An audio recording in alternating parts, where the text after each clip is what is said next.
Good evening and welcome to my channel. Tonight, we'll be continuing our story of Dracula by Bram Stoker. Chapter 13. Dr. Seward's Diary continued. The funeral was arranged for the next succeeding day so that Lucy and her mother might be buried together. I attended to all the ghastly formalities, and the urban undertaker proved that his staff were afflicted or blessed with something of his own obsequious suavity. Even the woman who performed the last offices for the dead remarked to me in a confidential, brother-professional way when she had come out from the death chamber, "She makes a very beautiful corpse, sir. It's quite a privilege to attend on her. It's not too much to say that she will do credit to our establishment." I noticed that Van Helsing never kept far away. This was possible from the disordered state of things in the household. There were no relatives at hand, and as Arthur had to be back the next day to attend at his father's funeral, we were unable to notify anyone who should have been bidden. Under the circumstances, Van Helsing and I took it upon ourselves to examine papers, etc. He insisted upon looking over Lucy's papers himself.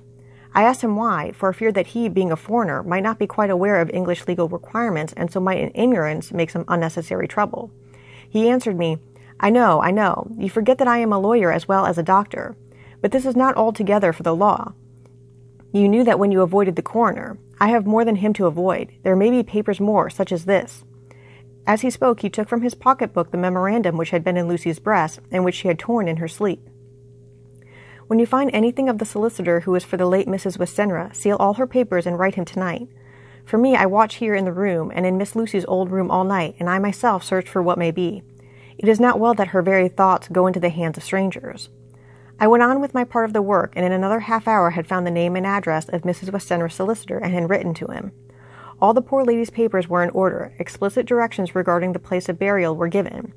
I had hardly sealed the letter when, to my surprise, Van Helsing walked into the room, saying, "Can I help you, friend John? I am free, and if I may, my service is to you." "Have you got what you looked for?" I asked, to which he replied, "I did not look for any specific thing. I only hope to find, and find I have, all that there was, only some letters and a few memoranda and a diary new begun. But I have them here, and we shall for the present say nothing of them. I shall see that poor lad tomorrow evening, and with his sanction I shall use some." When we had finished the work in hand, he said to me, "And now, friend John, I think we may to bed. We want sleep, both you and I, and rest to recuperate. Tomorrow we shall have much to do, but for the tonight there is no need of us, alas." Before turning in, we went to look at poor Lucy. The undertaker had certainly done his work well, for the room was turned into a small chapel ardente. There was a wilderness of beautiful white flowers, and death was made as little repulsive as might be. The end of the winding sheet was laid over the face. When the professor bent over and turned it gently back, we both started at the beauty before us, the tall wax candle showing us sufficient light to note it well. All Lucy's loveliness had come back to her in death, and the hours that had passed, instead of leaving traces of decay's effacing fingers, had but restored the beauty of life, till positively I could not believe my eyes that I was looking at a corpse. The professor looked sternly grave. He had not loved her as I had, and there was no need for tears in his eyes. He said to me, "Remain till I return," and left the room. He came back with a handful of wild garlic from the box waiting in the hall, but which had not been opened, and placed the flowers amongst the others on and around the bed.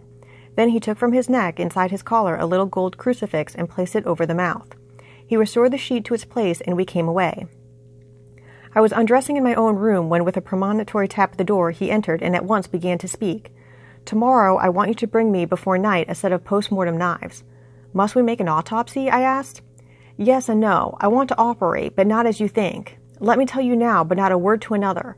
I want to cut off her head and take out her heart. Ah, you a surgeon and so shocked. You whom I have seen with no tremble of hand or heart do operations of life and death that make the rest shudder.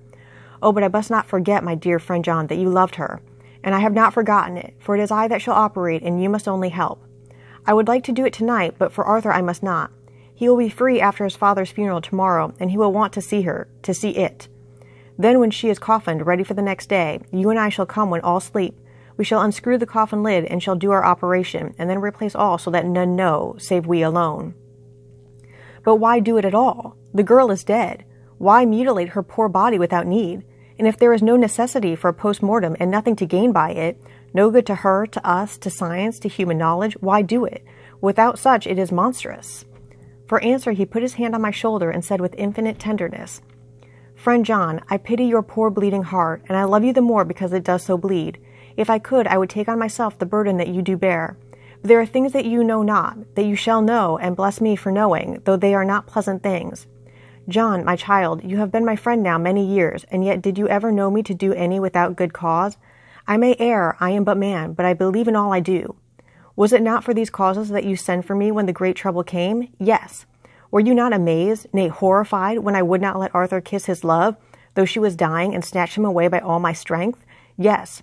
And yet you saw how she thanked me, with her so beautiful dying eyes, her voice too so weak, and she kissed my rough old hand and blessed me? Yes. And did you not hear me swear promise to her, that so she closed her eyes grateful? Yes. Well, I have good reason now for all I want to do. You have for many years trust me. You have believed me weeks past, when there be things so strange that you might have well doubt. Believe me yet a little, friend John. If you trust me not, then I must tell what I think, and that is not perhaps well. And if I work, as work I shall, no matter trust or no trust, without my friend trust in me, I work with heavy heart, and feel oh so lonely when I want all help and courage that may be. He paused a moment and went on solemnly. Friend John, there are strange and terrible days before us. Let us not be two, but one, that so we work to a good end. Will you not have faith in me? I took his hand and promised him. I held my door open as he went away and watched him go into his room and close the door. As I stood without moving, I saw one of the maids pass silently along the passage. She had her back towards me, so did not see me, and go into the room where Lucy lay. The sight touched me. Devotion is so rare, and we are so grateful to those who show it unasked to those we love. Here was a poor girl putting aside the terrors which she naturally had of death to go watch alone by the bier of the mistress whom she loved, so that the poor clay might not be lonely till laid to eternal rest. I must have slept long and soundly, for it was broad daylight when Van Helsing waked me by coming into my room. He came over to my bedside and said, You need not trouble about the knives. We shall not do it. Why not? I asked, for his solemnity of the night before had greatly impressed me. Because, he said sternly, it is too late, or too early. See? Here he held up the little golden crucifix. This was stolen in the night. How stolen? I asked in wonder, since you have it now. Because I get it back from the worthless wretch who stole it, from the woman who robbed the dead and the living. Her punishment will surely come, but not through me. She knew not altogether what she did, and thus unknowing she only stole. Now we must wait. He went away on the word, leaving me with a new mystery to think of, a new puzzle to grapple with. The forenoon was a dreary time, but at noon the solicitor came, Mr. Markand of Holman Sons, Marking and Litterdale. He was very genial and very appreciative of what we had done, and took off our hands all cares as to details. During lunch he told us that Mrs. Westenra had for some time expected sudden death from her heart, and had put her affairs in absolute order. He informed us that with the exception of a certain entailed property of Lucy's father's, which now in default of direct issue went back to a distant branch of the family, the whole estate, real and personal, was left absolutely to Arthur Holmwood. When he had told us so much, he went on, Frankly, we did our best to prevent such a testamentary disposition, and pointed out certain contingencies that might leave her daughter either penniless or not so free as she should be to act regarding a matrimonial alliance. Indeed, we pressed the matter so far that we almost came into collision, for she asked us if we were or were not prepared to carry out her wishes. Of course, we had then no alternative but to accept. We were right in principle, and 99 times out of 100 we should have proved by the logic of events the accuracy of our judgment. Frankly, however, I must admit that in this case any other form of disposition would have rendered impossible the carrying out of her wishes. For by her predeceasing her daughter, the latter would have come into possession of the property, and even had she only survived her mother by 5 minutes, her property would, in case there were no will, and a will was a practical impossibility in such a case, have been treated at her decease as under intestacy. In which case Lord Godalming, though so dear a friend, would have had no claim in the world, and the inheritors, being remote, would not be likely to abandon their just rights for sentimental reasons regarding an entire stranger. I assure you, my dear sirs, I am rejoiced at the result, perfectly rejoiced. He was a good fellow, but his rejoicing at the one little part in which he was officially interested of so great a tragedy was an object lesson in the limitations of sympathetic understanding. He did not remain long, but said he would look in later in the day and see Lord Godalming. His coming, however, had been a certain comfort to us, since it assured us that we should not have to dread hostile criticisms as to any of our acts. Arthur was expected at 5 o'clock, so a little before that time we visited the death chamber. It was so in very truth, for now both mother and daughter lay in it. The undertaker, true to his craft, had made the best display he could of his goods, and there was a mortuary air about the place that lowered our spirits at once. Van Helsing ordered the former arrangement to be adhered to, explaining that as Lord Godalming was coming very soon, it would be less harrowing to his feelings to see all that was left of his fiancée quite alone. The undertaker seemed shocked at his own stupidity, and exerted himself to restore things to the condition in which we left them the night before, so that when Arthur came, such shocks to his feelings as we could avoid were saved. Poor fellow! He looked desperately sad and broken. Even his stalwart manhood seemed to have shrunk somewhat under the strain of his much-tried emotions. He had, I knew, been very genuinely and devotedly attached to his father, and to lose him and at such a time was a bitter blow to him. With me he was warm as ever, and to Van Helsing he was sweetly courteous. But I could not help seeing that there was some constraint with him. The professor noticed it too, and motioned me to bring him upstairs. I did so, and left him at the door of the room, as I felt he would like to be quite alone with her. But he took my arm and led me in, saying huskily, "You loved her too, old fellow. She told me all about it, and there was no friend had a closer place in her heart than you. I don't know how to thank you for all you have done for her. I can't think yet." Here he suddenly broke down and threw his arms round my shoulders and laid his head on my breast, crying, "Oh, Jack, Jack, what shall I do? The whole of life seems gone from me all at once, and there is nothing in the wide world for me to live for." I comforted him as well as I could. In such cases men do not need much expression. A grip of the hand, the tightening of an arm over the shoulder, a sob in unison, are expressions of sympathy dear to a man's heart. I stood still and silent till his sobs died away, and then I said softly to him, "Come and look at her." Together we moved over to the bed, and I lifted the lawn from her face. God, how beautiful she was! Every hour seemed to be enhancing her loveliness. It frightened and amazed me somewhat, and as for Arthur, he fell a-trembling, and finally was shaken with a doubt as with an ague. At last, after a long pause, he said to me in a faint whisper, "Jack, is she really dead?" I assured him sadly that it was so, and went on to suggest, for I felt that such a horrible doubt should not have life for a moment longer than I could help, that it often happened that after death faces became softened and even resolved into their youthful beauty, that this was especially so when death had been preceded by any acute or prolonged suffering. It seemed to quite do away with any doubt, and after kneeling beside the couch for a while and looking at her lovingly and long, he turned aside. I told him that that must be goodbye, as the coffin had to be prepared. So he went back and took her dead hand in his and kissed it, and bent over and kissed her forehead. He came away, fondly looking back over his shoulder at her as he came.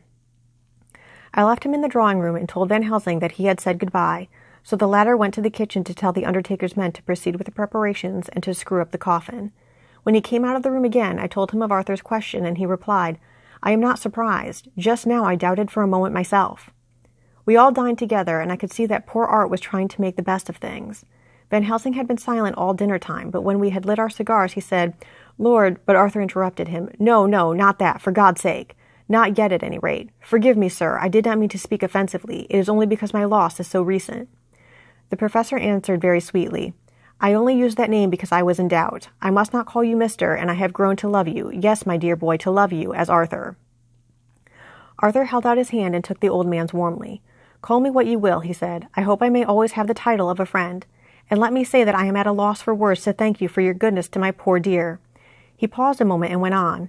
"I know that she understood your goodness even better than I do, and if I was rude or in any way wanting at that time you acted so, you remember." The professor nodded. "You must forgive me." He answered with a grave kindness, "I know it was hard for you to quite trust me then, for to trust such violent needs to understand, and I take it that you cannot trust me now, for you do not yet understand. And there may be more times when I shall want you to trust when you cannot, and may not, and must not yet understand.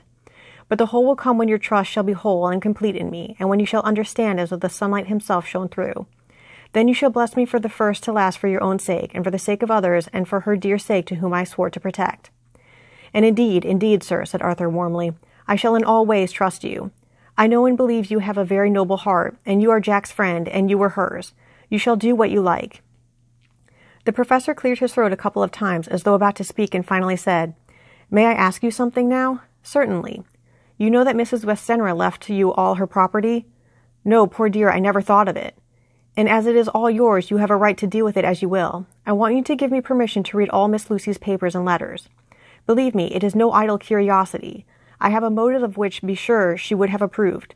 I have them all here. I took them before we knew that all was yours, so that no strange hand might touch them.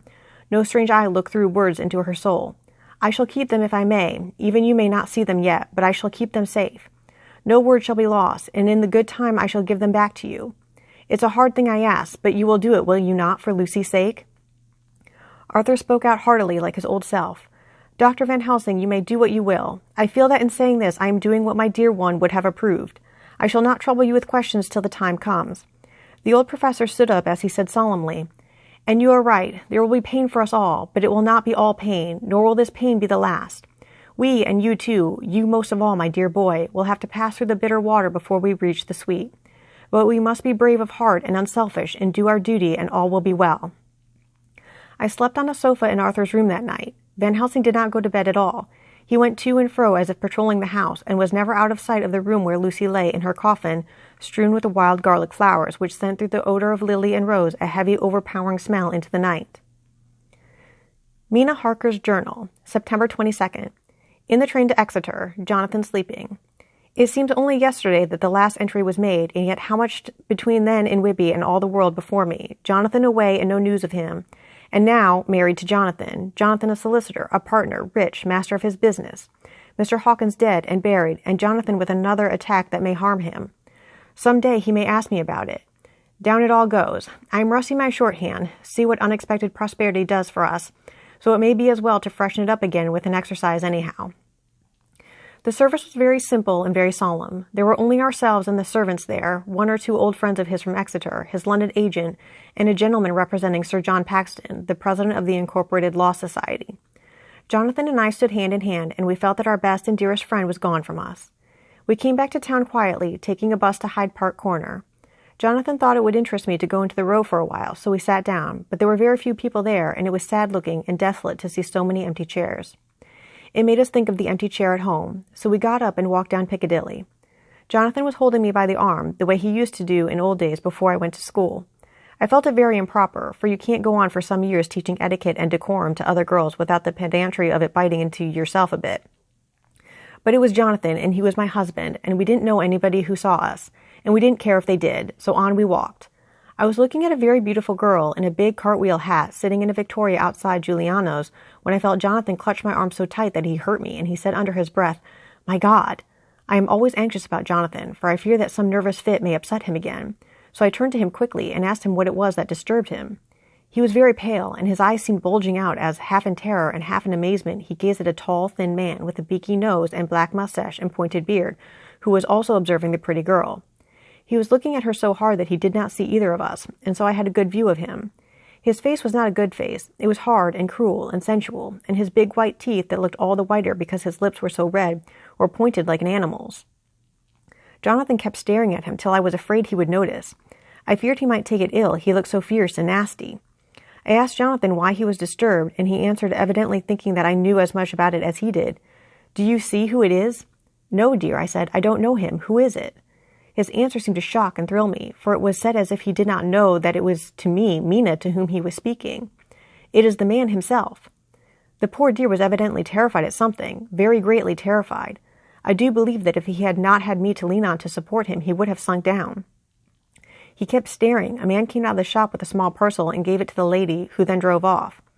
The dark man kept his eyes fixed on her, and when the carriage moved up Piccadilly, he followed in the same direction and hailed a hansom. Jonathan kept looking after him and said, as if to himself, "I believe it is the Count, but he has grown young. My God, if this be so! Oh, my God! My God! If I only knew! If I only knew!" He was distressing himself so much that I feared to keep his mind on the subject by asking him any question, so I remained silent. I drew him away quietly, and he, holding my arm, came easily. We walked a little further and then went in and sat for a while in the Green Park. It was a hot day for autumn, and there was a comfortable seat in a shady place. After a few minutes staring at nothing, Jonathan's eyes closed and he went quietly into a sleep with his head on my shoulder. I thought it was the best thing for him, so did not disturb him. In about 20 minutes he woke up and said to me quite cheerfully, "Why, Mina, have I been asleep? Oh, do forgive me for being so rude. Come, and we'll have a cup of tea somewhere." He had evidently forgotten all about the dark stranger, as in his illness he had forgotten all that this episode had reminded him of. I don't like this lapsing into forgetfulness. It may make or continue some injury to the brain. I must not ask him, for fear I shall do more harm than good, but I must somehow learn the facts of his journey abroad. The time is come, I fear, when I must open that parcel and know what is written. Oh, Jonathan, you will, I know, forgive me if I do wrong, but it is for your own dear sake. Later. A sad homecoming in every way, the house empty of the dear soul who was so good to us, Jonathan still pale and dizzy under a slight relapse of his malady, and now a telegram from Van Helsing, whoever he may be. "You will be grieved to hear that Mrs. Westenra died 5 days ago, and that Lucy died the day before yesterday. They were both buried today. Oh, what a wealth of sorrow in a few words. Poor Mrs. Westenra, poor Lucy, gone, gone, never to return to us. And poor, poor Arthur to have lost such sweetness out of his life. God help us all to bear our troubles. Dr. Seward's Diary, September 22nd. It is all over. Arthur has gone back to Ring and has taken Quincy Morris with him. What a fine fellow is Quincy. I believe in my heart of hearts that he suffered as much about Lucy's death as any of us, but he bore himself through it like a moral Viking. If America can go on breeding men like that, she will be a power in the world indeed. Van Helsing is lying down, having a rest preparatory to his journey. He goes over to Amsterdam tonight, but says he returns tomorrow night, that he only wants to make some arrangements which can only be made personally. He is to stop with me, then, if he can. He says he has work to do in London, which may take him some time. Poor old fellow. I fear that the strain of the past week has broken down even his iron strength. All the time of the burial he was, I could see, putting some terrible restraint on himself. When it was all over, we were standing beside Arthur, who, poor fellow, was speaking of his part in the operation where his blood had been transfused to his Lucy's veins. I could see Van Helsing's face grow white and purple by turns. Arthur was saying that he felt since then as if they two had been really married, and that she was his wife in the sight of God. None of us said a word of the other operations, and none of us ever shall. Arthur and Quincy went away together to the station, and Van Helsing and I came on here. The moment we were alone in the carriage, he gave way to a regular fit of hysterics. He has denied to me since that it was hysterics, and insisted that it was only his sense of humor asserting itself under very terrible conditions. He laughed till he cried, and I had to draw down the blinds lest anyone should see us and misjudge. And then he cried till he laughed again, and laughed and cried together, just as a woman does. I tried to be stern with him, as one is to a woman under the circumstances, but it had no effect. Men and women are so different in manifestations of nervous strength or weakness. Then, when his face grew grave and stern again, I asked him why his mirth, and why at such a time. His reply was in a way characteristic of him, for it was logical and forceful and mysterious. He said, You don't comprehend, friend John. Do not think that I am not sad, though I laugh. See, I have cried even when the laugh did choke me, but no more think that I am all sorry when I cry, for the laugh he come just the same. Keep it always with you that laughter who knock at your door and say, May I come in, is not the true laughter. No, he is a king, and he come when and how he like. He has no person, he choose no time of suitability. He say, I am here. Behold an example, I grieve my heart out for that so sweet young girl. I give my blood for her, though I am old and worn. I give my time, my skill, my sleep. I let my other sufferers want that, so she may have all. And yet I can laugh at her very grave, laugh when the clay from the spade of the sexton drop upon her coffin, and say thud, thud, to my heart, till it send back the blood from my cheek. My heart bleed for that poor boy, that dear boy, so of the age of mine own boy had I been so blessed that he live, with his hair and eyes the same. There, you know now why I love him so. And yet when he say things that touch my husband heart to the quick, and make my father heart yearn to him as no other man, not even to you, friend John, for we are more level in experiences than father and son, yet even at such moment King Laugh he come to me and shout and bellow in my ear, here I am, till the blood come dance back and bring some of the sunshine that he carried with him to my cheek. Oh, friend John, it is a strange world, a sad world, a world full of miseries and woes and troubles. And yet when King Laugh come, he make them all dance to the tune he play. Bleeding hearts and dry bones of the churchyard, and tears that burn as they fall, all dance together to the music that he make with that smileless mouth of him. And believe me, friend John, that he is good to come and kind. Ah, we men and women are like ropes drawn tight with strain that pull us different ways. Then tears come, and like the rain on the ropes, they brace us up until perhaps the strain become too great and we break. But King Laugh, he come like the sunshine, and he ease off the strain again, and we bear to go on with our labor, what it may be. I did not like to wound him by pretending not to see his idea, but as I did not yet understand the cause of his laughter, I asked him. As he answered me, his face grew stern, and he said in quite a different tone, Oh, it was the grim irony of it all, this so lovely lady garlanded with flowers that looked so fair as life, till one by one we wondered if she were truly dead. She laid in that so fine marble house in that lonely churchyard, where rest so many of her kin, laid there with the mother who loved her, and whom she loved, and that sacred bell going toll, toll, toll. So sad and slow, and those holy men with the white garments of the angel, pretending to read books, and yet all the time their eyes never on the page, and all of us with the bowed head. And all for what? She is dead, so is it not? Well, for the life of me, Professor, I said, I can't see anything to laugh at in all that. Why, your explanation makes it a harder puzzle than before. But even if the burial service was comic, what about poor Art and his trouble? Why, his heart was simply breaking. Just so. Said he not that the transfusion of his blood to her veins had made her truly his bride? Yes, and it was a sweet and comforting idea for him. Quite so, but there was a difficulty, friend John. If so that, then what about the others? Ho, ho, then this so sweet maid is a polyandrist, and me with my poor wife dead to me, but alive by church's law, though so no wits all gone. even I, who am faithful husband to this now no wife, am bigamist. I don't see where the joke comes in there either, I said, and I did not feel particularly pleased with him for saying such things. He laid his hand on my arm and said, "Friend John, forgive me if I pain. I showed not my feelings to others when it would wound, but only to you, my old friend, whom I can trust. If you could have looked into my very heart then when I want to laugh, if you could have done so when the laugh arrived, if you could do so now when King Laugh had packed up his crown and all that is to him, for he go far, far away from me, and for a long, long time, maybe you would perhaps pity me the most of all." I was touched by the tenderness of his tone and asked why. "Because I know. And now we are all scattered, and for many a long day loneliness will sit over our roofs with brooding wings. Lucy lies in the tomb of her kin, a lordly death-house in a lonely churchyard, away from teeming London, where the air is fresh and the sun rises over Hampstead Hill, and where wild flowers grow of their own accord. So I can finish this diary, and God only knows if I shall ever begin another. If I do, or if I even open this again, it will be to deal with different people and different themes, for here at the end, where the romance of my life is told, ere I go back to take up the thread of my life work, I say sadly and with hope, Fini." The Westminster Gazette, September 25th. A Hampstead Mystery. The neighborhood of Hampstead is just as present exercised with a series of events which seem to run on lines parallel to those of what was known to the writers of headlines as the Kensington Horror, or the Stabbing Woman, or the Woman in Black. During the past 2 or 3 days, several cases have occurred of young children straying from home or neglecting to return from their playing on the heath. In all these cases, the children were too young to give any properly intelligible account of themselves, but the consensus of their excuses is that they had been with a blue-fur lady. It has always been late in the evening when they have been missed, and on 2 occasions the children have not been found until early in the following morning. It is generally supposed in the neighborhood that as the first child missed gave his reason for being away that a blue-fur lady had asked him to come for a walk, the others had picked up the phrase and used it as occasion served. This is the more natural, as the favorite game of the little ones at present is luring each other away by wiles. A correspondent writes us that to see some of the tiny tots pretending to be the blue-fur lady is supremely funny.